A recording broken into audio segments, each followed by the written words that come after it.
let's take a look at how we can spice up our dry firing. Before we begin, just make sure you're following the 4 cardinal rules of gun safety listed below, and let's have some fun. Instead of always standing in one spot, aiming at a target, I like to turn it into a full-blown training session. Layer in mag reloads, switch platforms like rifle and pistol. It helps keep you fluid and focused on building good habits. I mean, when you think about it, household geometry is your range, right? Light switches, doorknobs, picture frames, you name it, they all work.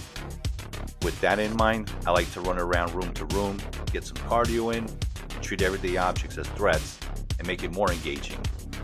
Just turn your living room to a full-on training simulator. This helps keeping my reaction time sharp and makes dry fire training a little bit more realistic, and it keeps it fun. Even when you're watching TV, just use the characters that pop up on screen, especially gaming clips like this one from Call of Duty Zombies, where it can be a bit fast-paced. They're perfect for working transitions, tracking targets, and engaging multiple threats on the fly.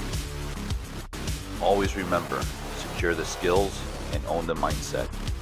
Sound off in the comments on how you like to dry fire, and don't forget to like and subscribe.